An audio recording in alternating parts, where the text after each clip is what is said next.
All right, welcome back. We will now hear from Evelyn, who is somewhere on the Gulf Coast of the United States. I'm looking for, oh, there she is. Hello.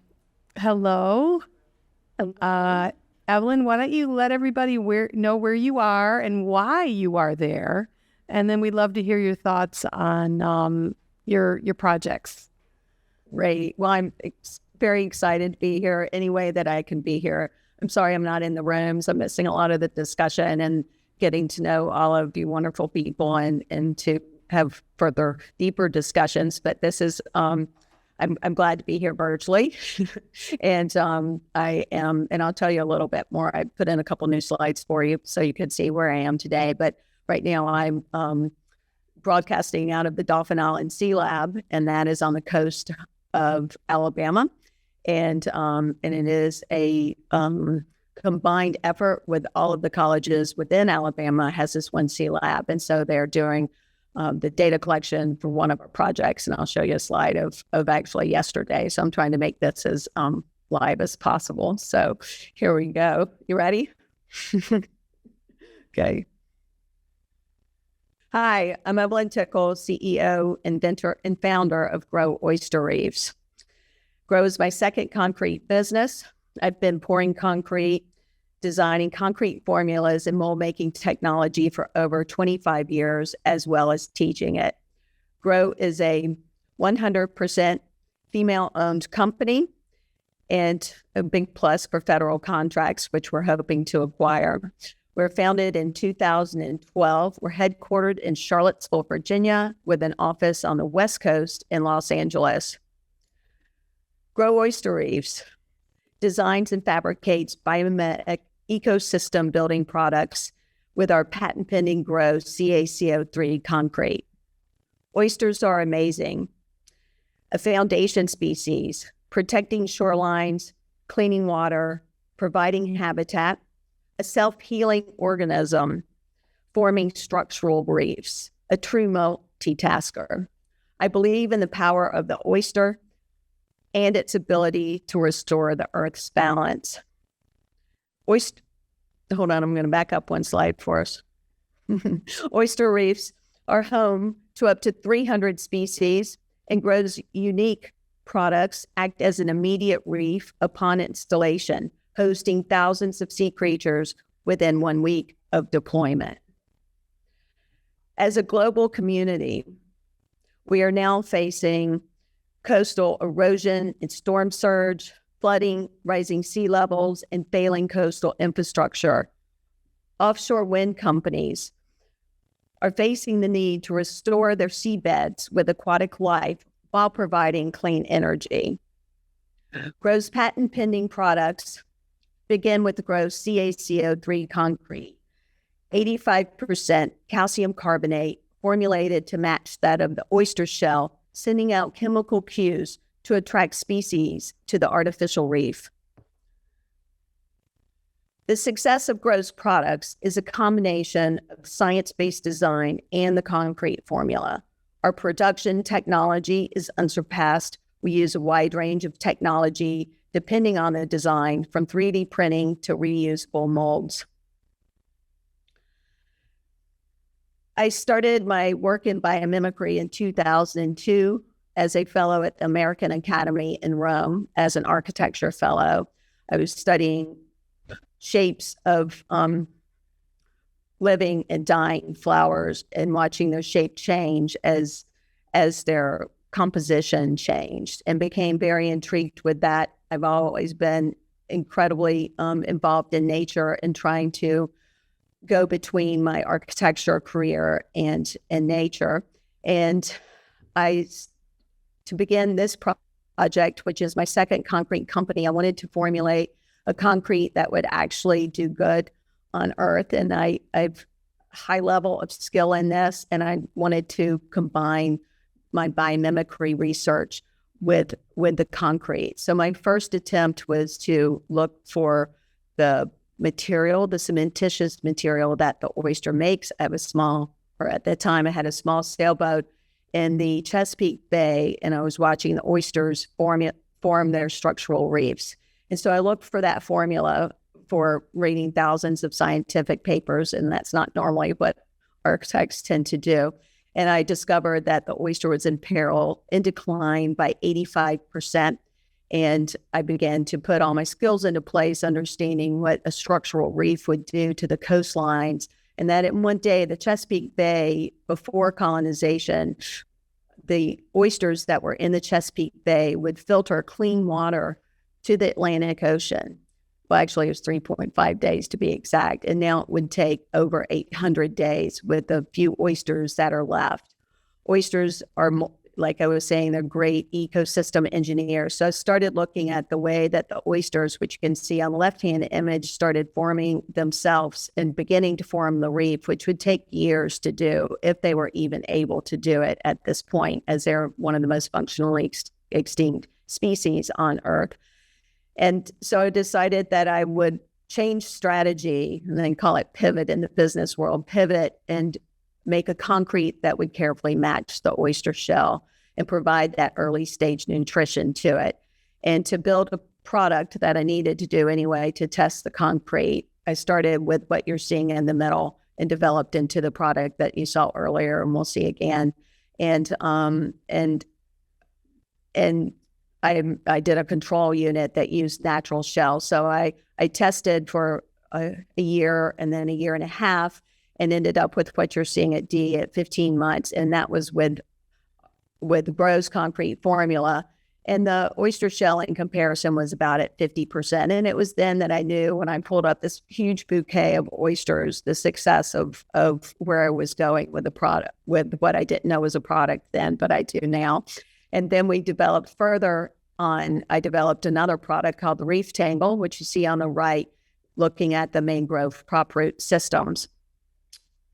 And here's a better look at the V1, the version 1 of the Reef Tile, and it's grown up since then, but the results are, I've had outside testing by the Virginia Institute of Marine Science to have up to 100 oysters, from 50 to 100 oysters in 1 square foot with the reef tile.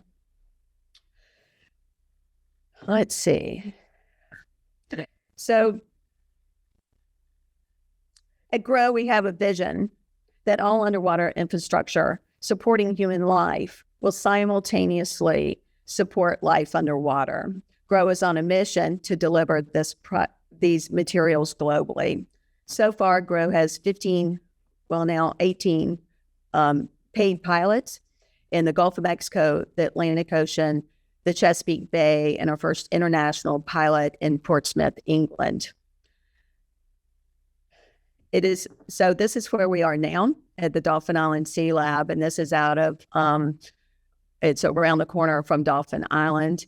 And we are testing with the funded help with the Schmidt Marine Technology partners to test both oysters and seagrasses to understand their work together as companion species. This knowledge has been lost over time as the oysters and the seagrasses declined, but we're hoping to prove out that they actually work much better together and to begin to change some policy that disallows them to be planted in the same region. We're also establishing carbon metrics, and I'll talk about that a little bit later, but the carbon developed and sequestered together should be better.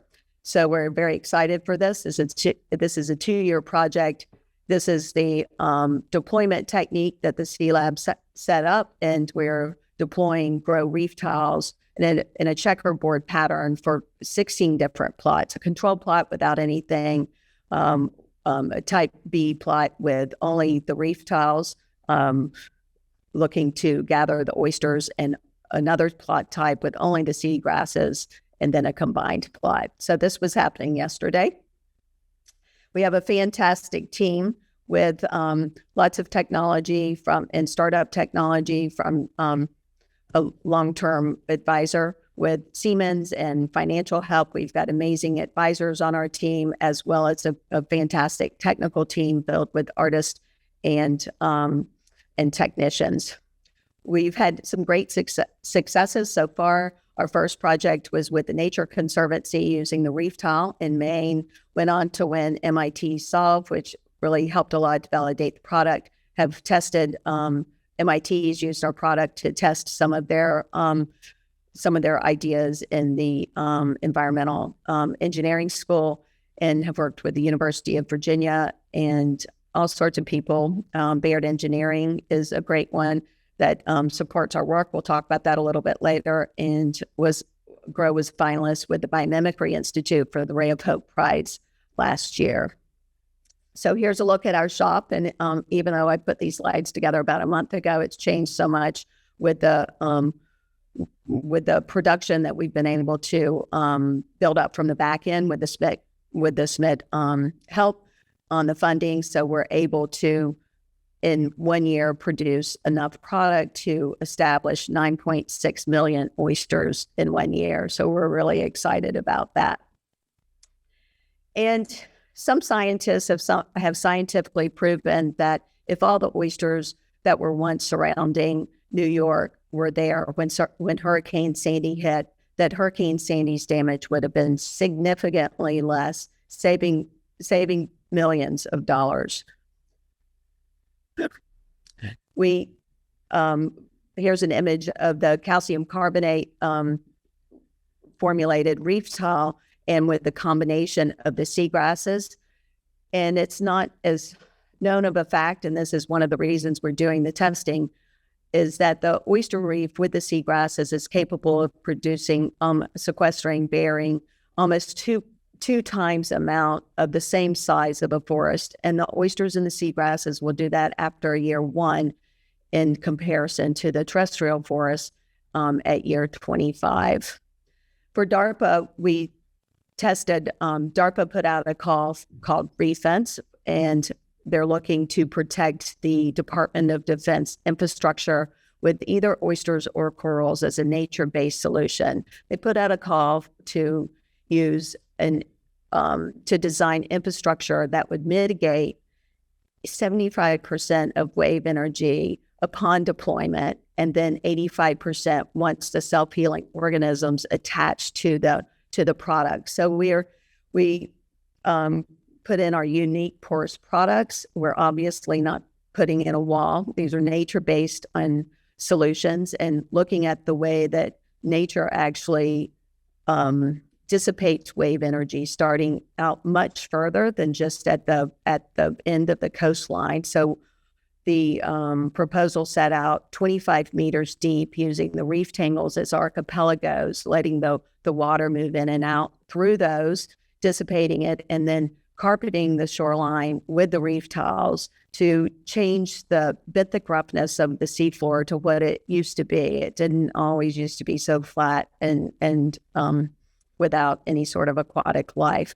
And we're really excited to be able to get to 85% once the corals were and oysters were attached. So this was calculated by Baird Engineering with CFD modeling.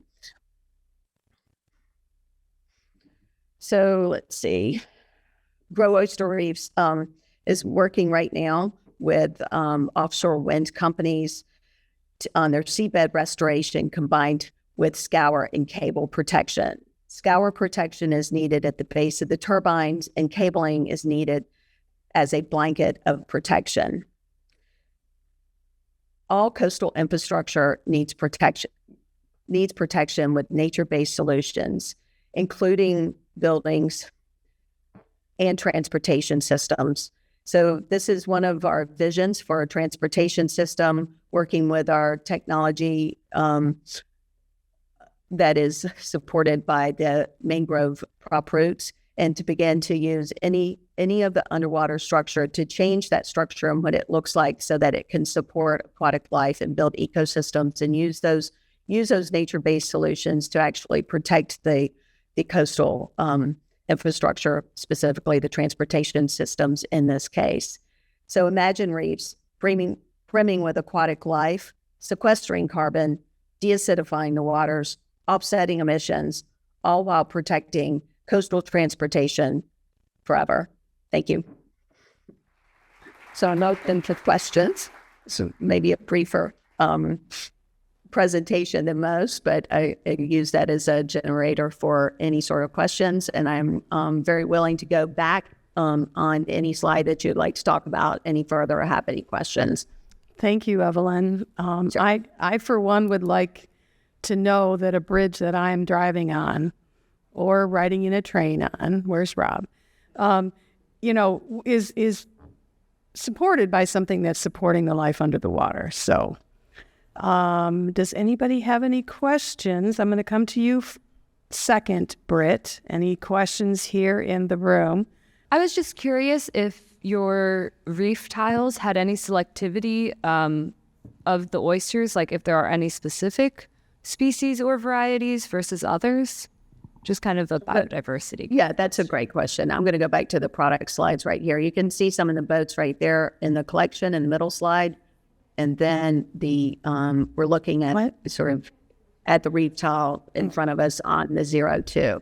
So because I'm in the Chesapeake Bay, the Virginia oyster is a predominant species, and it also grows in so many different places in the world. And so I focused on that one. But most of the oysters, besides the Olympia oyster found on the as a native oyster on the West Coast, have similar growing patterns. They structurally work as engineers and architects, and the reef tile is really set up to support the growth of the oyster. The other products that are out there have the oysters growing off of the side of a sphere or off of a concrete block. And what happens is that the oysters, as they grow, they're reaching out for each other. And so they want to form these structural arches.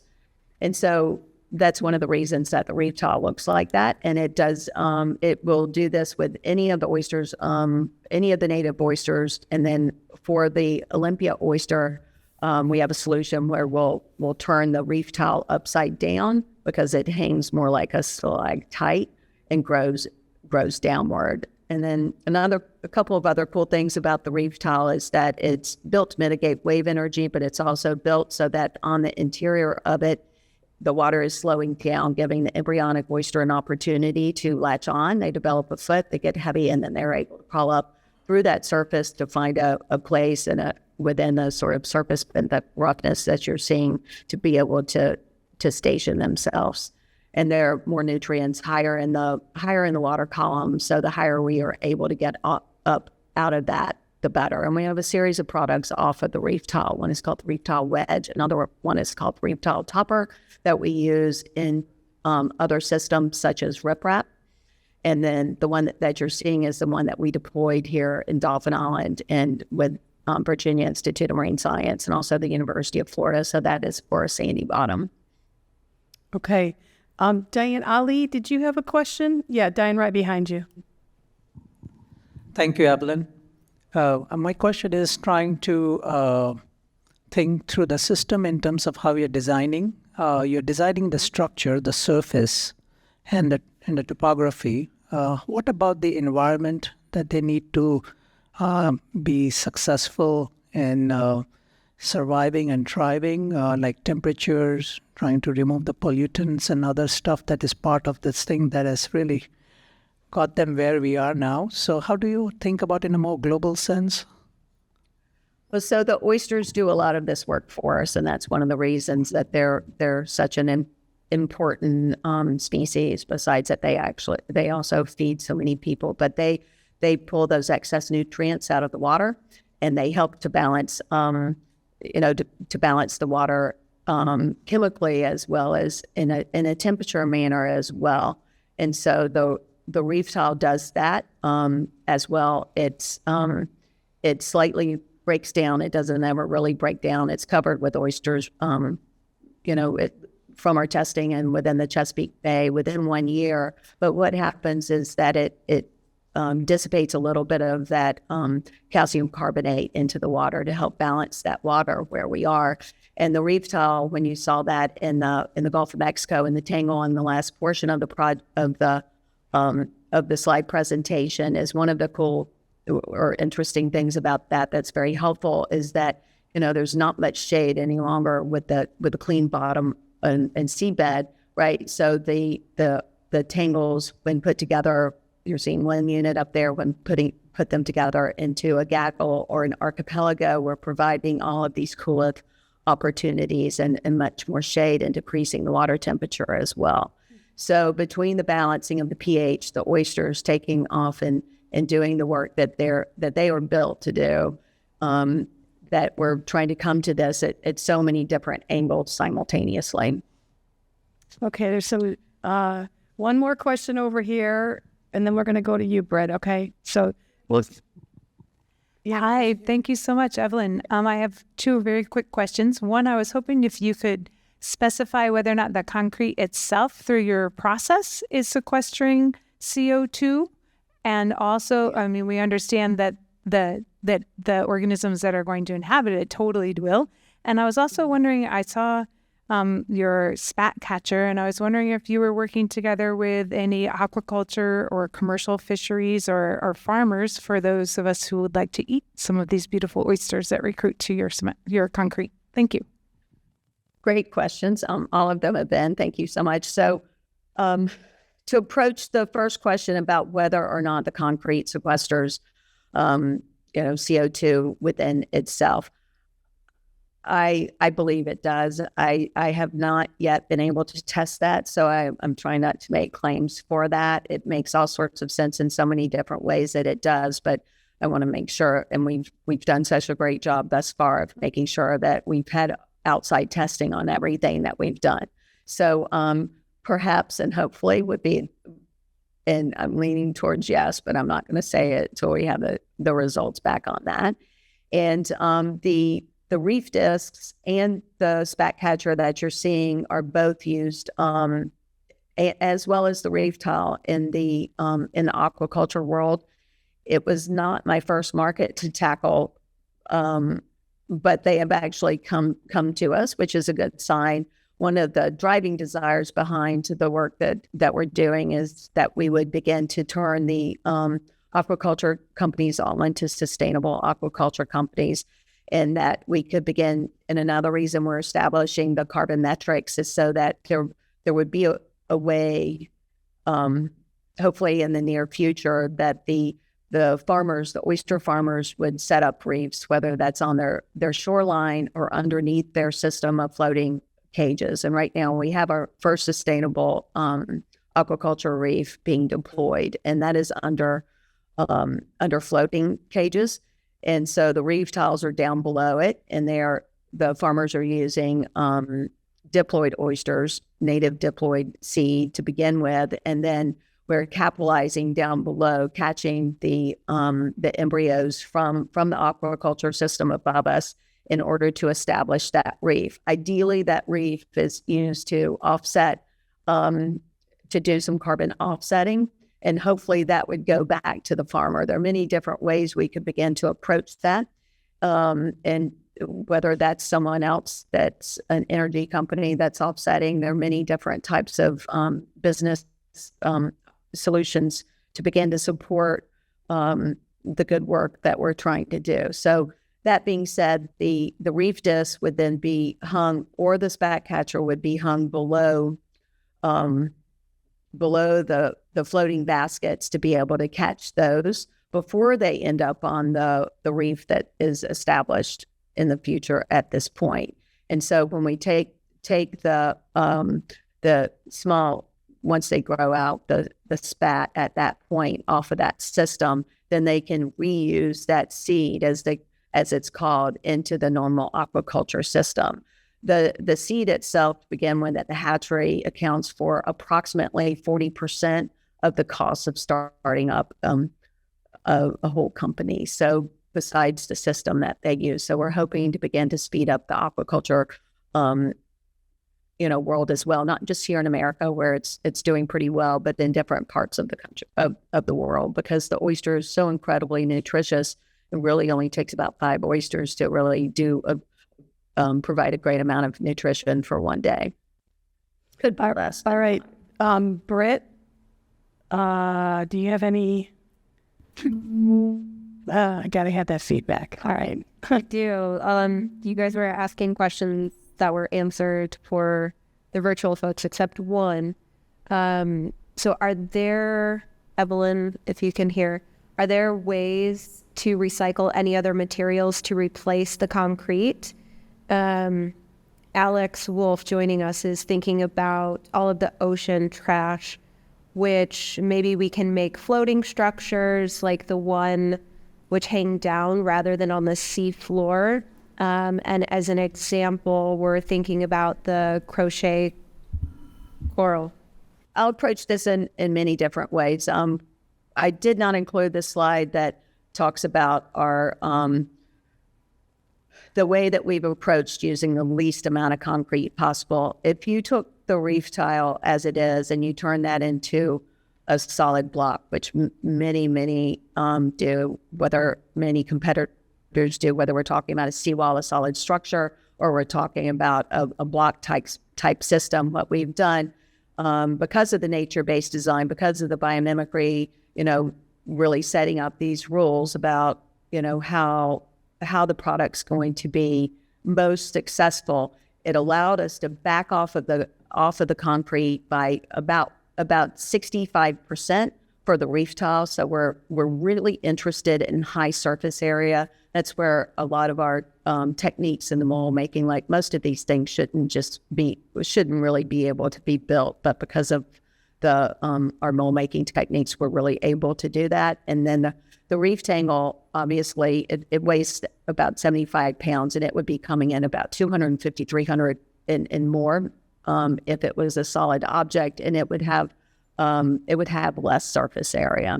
So that being said, that's one of the ways that we're approaching it. And then I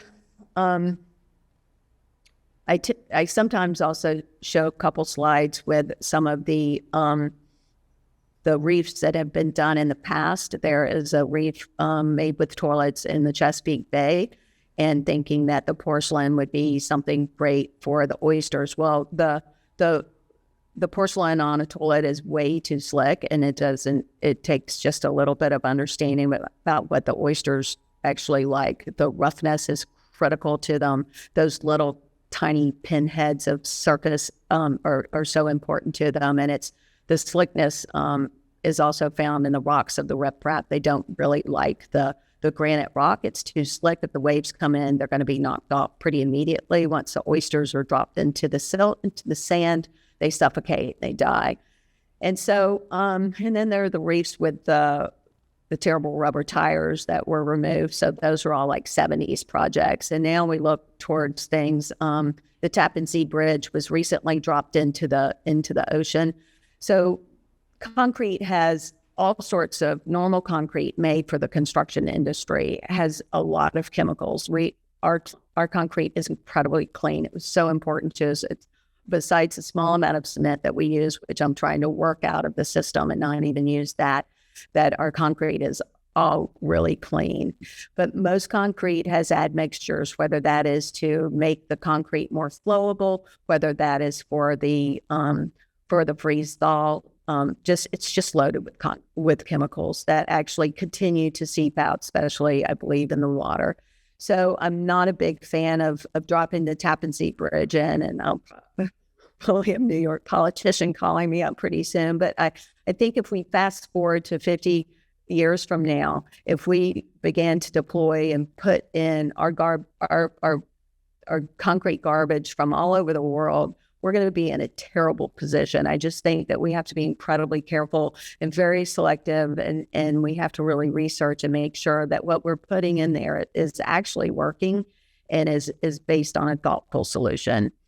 And the Chesapeake Bay had probably another 70s project, is that they took a lot of the concrete debris from construction sites, et cetera, and they put it on so many of the shorelines, and it was a cheaper way for somebody to potentially hold back their shoreline, but they're really not holding back the shoreline. The oysters don't like the big flat plains. There are no species in there. The shoreline has been cut, and it's dissipating. And so when you drive by in the boats or you're walking by, you're just walking by, this big concrete chunk with some old tiles on it. It all looks horrible, as well as doesn't work very well. So there's my position. Thank you. Okay, and we're going to go to Alex, then we're going to go to you, and then we're going to come to you, okay? So Alex. Evelyn, thank you. I wanted to ask about, given that your product is mostly calcium carbonate, how does ocean acidification affect the product, and how will it in the future, given that it might acidify even more in a lot of these places you're putting it? So the way that the concrete works within our curing system is that the calcium carbonate is drawn out to the surface, much like an oyster shell. So it keeps getting harder and harder, a little similar to Roman concrete as well. And so it forms, like, our concrete almost turns white with time. So that is one of the things, so that the calcium carbonate, just like if you pass a bridge or an older structure and you'll see the white on it, like there's a bridge close to my house, train trellis, and the efflorescence has happened so much over time on this one spot that it's provided this really, really very strong structural surface. And so that's what the reef tile it does as well. So we're very excited about that. And then within 1 year, the oysters have taken over the structure. So they jumpstart their own reef with bottom plate construction. When we built it, that's the part of the technology involved in it, that the oysters can move off of the reef tile to make their own reef. So we're only needed in the very first starting off of the oyster reef. And some have criticized me for having terrible business practices because I'm not trying to sell more and more product, but the belief within biomimicry and trying to put the least amount of material in there drove me to do that, because I know the oysters can just, manage all of this basically on their own as if we can get them jump started again. And over time, so the reef tile and our products are covered with, as you saw with the reef tangle as well, they're just covered with different species, from oysters and corals and sponges and all sorts of things, which are protecting the product as well. But it does get stronger underwater. So far, it's just been terrific. Yeah, no problems after. I've had the longest one in for about 7 years. Thank you, Evelyn. This was fantastic. I cannot tell you how thrilled I am to hear this. I never knew that there was such a thing going on. I have a comment only, and then I have a proposal that Justin will tell you. We'll hijack the mic for just a second. You might be able to make a lot more money. My comment is that this is a striking case where providing habitat for wildlife actually preserves the habitat for humans. And it's usually backwards, right? Usually we want to eliminate the habitat so we can build houses and things. Here, your work allows wildlife to protect human habitat by creating habitat for wildlife. There must be other examples of this that we can think about. And thank you for putting that thought in my head. Now for the money question. Have you considered issuing carbon credits? And here we have one of the world's experts for that, and Justin will tell you what that means. Yeah, you could absolutely, if you knew the source of all of the materials that went into the reef, you could mint a carbon credit off of that and then sell that sequestered carbon to big businesses that that emit all the emissions. So yeah, and I can help you with that.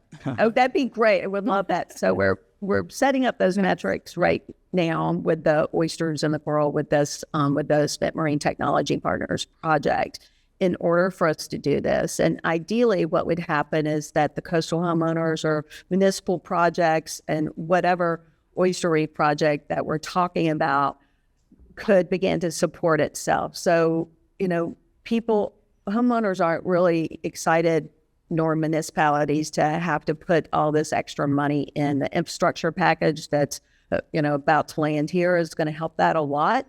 And, but in an ideal world, yes, we would be able to pay for this whole, all of this work with the offsets and everything. So I would love to talk to you more, and because the scientists that are taking, the metrics after year 1 and after year 2 can only really take this so far. So I would be very glad to speak further.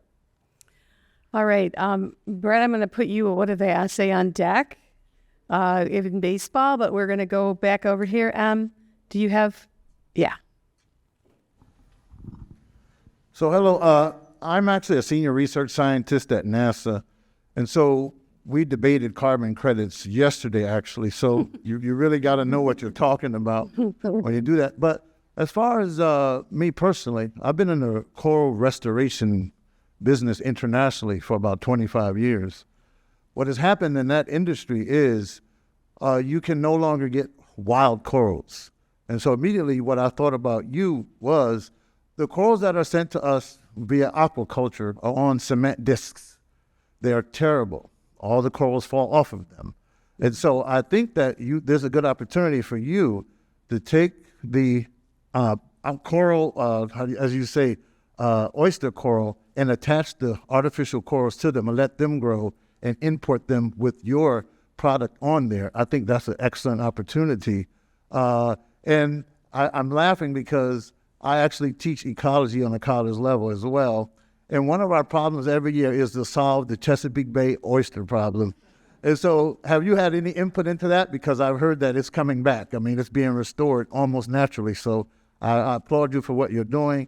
I believe that oysters are one of the most powerful tools to use, as long as with mangroves and like Caulerpa seagrasses. I think that's an excellent opportunity that you can have. All right. Thanks, everyone. Great. Thank you. Those are terrific comments. And I've begun work with corals, and I would like to continue that.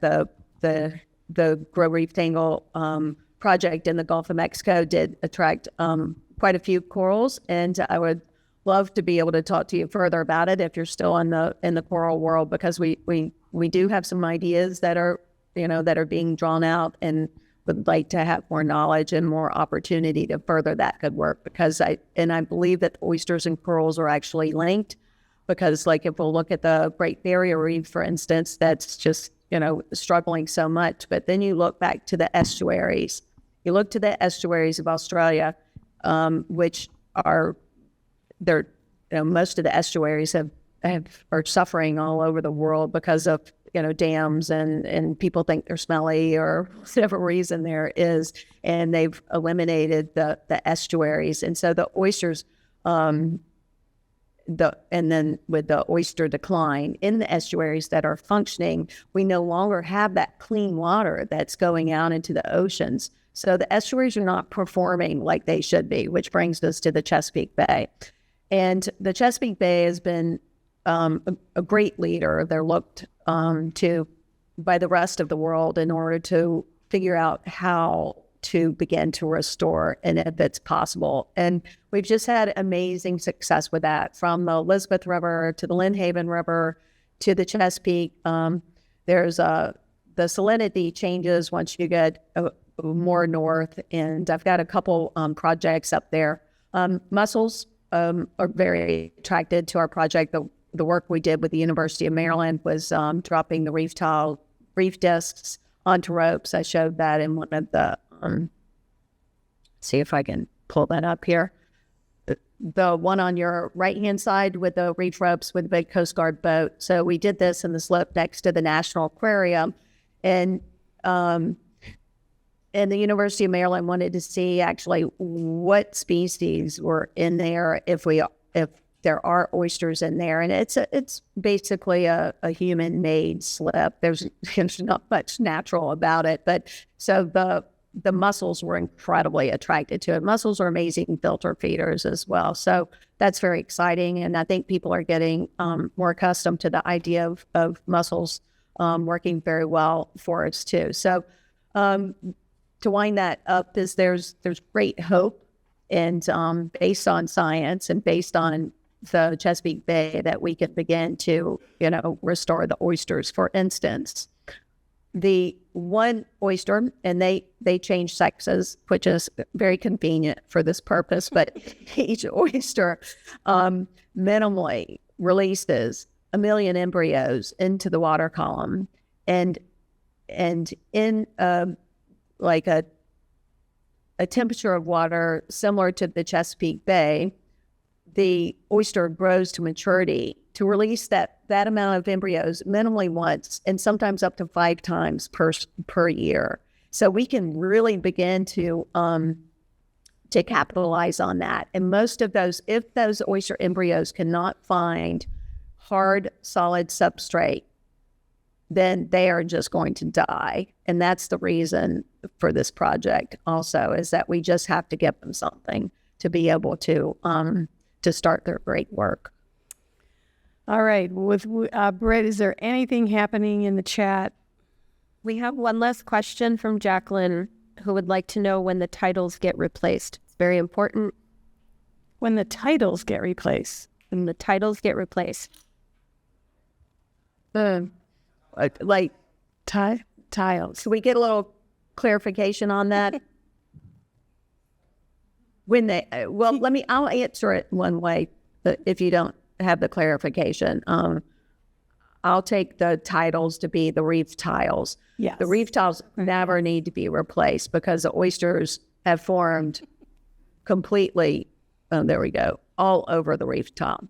There is a reef tile underneath there, the version 1, and it's the lower version you saw in the biomimicry-based slide. So the oysters have encapsulated that product. And so it remains as the substrate. It's not going to really go away, but the oysters totally take it over, and they move off the reef tile, and they go into the sand, and they can hold themselves up. They typically use a checkerboard pattern, so they attach from one to the next and in between, and so then they can build their own reef. And one of the ideas behind the modular products and the small products, they're 25 pounds a piece for the original reef tile that you see on the product page, is that one that all types of people, including myself, I'm not very big or tall or well, I'm kind of strong, but not really that strong, but so that we can have, a very diverse group of people, whether they're handicapped, whether they're smaller, whether they're not normally attracted to manufacturing, that they can begin to work in this great field to begin to make something that really counts and to work within manufacturing, which isn't always very accessible. So very excited about that possibility. And then the modularity of the products is very important because you can install with the community, with the human chain, which we do on a lot of our installations. And then also the modularity of the product allows it to be moved from one place to the next. If you've got a 10-mile shoreline and let's say 3 miles of that shoreline or 1 mile is doing really well because there's more presence of oysters on the shoreline or in the water, then we can move, some of those over to the sites that aren't doing as well. And then once the embryonic oyster is begin to appear there, they will attach to the reef tiles. So there's all sorts of good work to be able to be done there. All right. I'm sorry. We have one more quick question, one more quick answer. Billy. Quick question. For the modular units, this is all amazing, by the way. Have you all looked into any measurements around filtration that each unit of oysters is capable of producing? What the scientists normally do in this case, because they're out in the water, and so the water's always moving through with the currents, and so the normal filtration rate is 50 gallons per oyster per day per mature oyster. So I believe that people will work with that. The scientists work with that metric, but it is something that is very interesting to prove out. Yeah, but that's a great question. So they do terrific work. So that's a lot per oyster. Okay, my partner Tricia works so hard on this conference, and now she has a question. Yeah. Hey, Evelyn, it's Tricia Brown from Great Lakes Biomimicry. Thanks so much for doing this. Since this conference is a space for big ideas, I would love to hear your big ideas for how this technology can be used for really big ideas in transportation and helping humans be better stewards of the earth. I'm going to flip to the transportation slide we did specifically for this. I mean, if we could support this all of the infrastructure running along the shorelines, over the water, that's a lot. If we think of California with the transportation system, not only the car transportation system, but the rail transportation system. If we could support underwater life and provide a structure for the oysters and in some locations the corals to attach to, they can protect our transportation structures on their own, because the oysters, as the waters rise, the oysters also, they grow higher. So they are the only system that is living and working to be able to do that. So they move beyond our human ability and our human knowledge to be able to do this symbiotic relationship. And that is a beautiful story. Thank you. All right, everybody. Thank you, Evelyn. Thank you.